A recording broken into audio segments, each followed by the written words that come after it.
among these 53 different teachers, I'd like to note is that there are 10 to 20 who are females.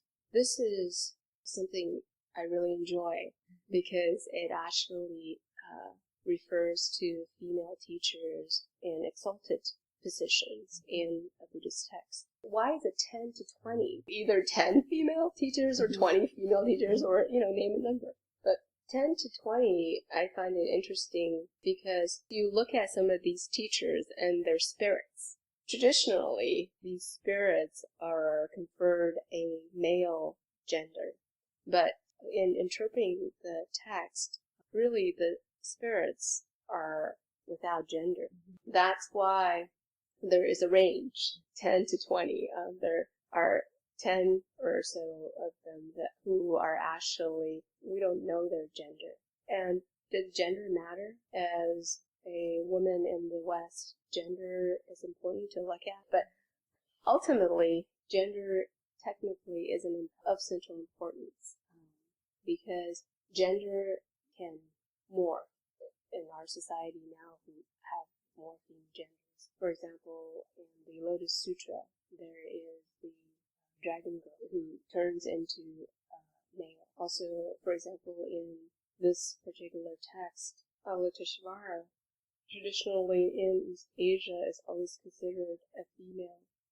But in many other texts and other regions, Avatamsaka is actually referred to as male.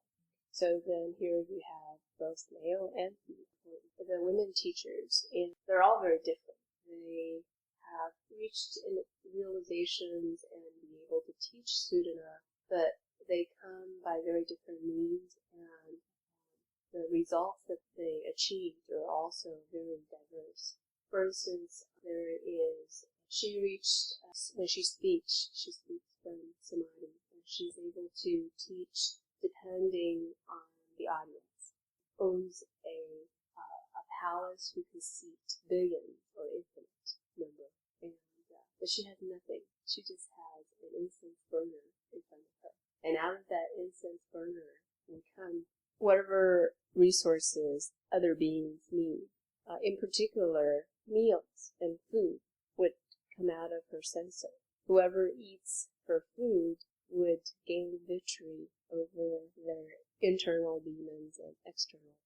Woman who, when you simply are in her presence, or you pat her, or you touch her, or you hold her hand, you are purified. There's a psychic, Gopa. She can actually read your mind. And not just with the female teachers, but with most of these teachers, they're described as being beautiful, that there's incomparable beauty in them, and they actually describe in the physical sense. A lot of times we know that because of karma, that people have a certain physical appearance. It can be misleading that then people then focus on being good looking as a sign of virtue.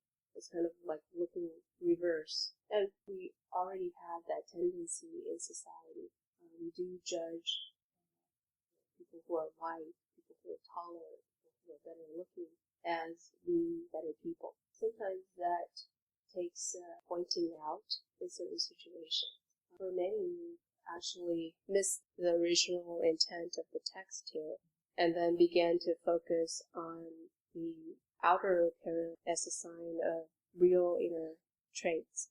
The teachers here are described in a certain way. It's important to note that it's not the intent of the text to describe how beautiful these people are, or these beings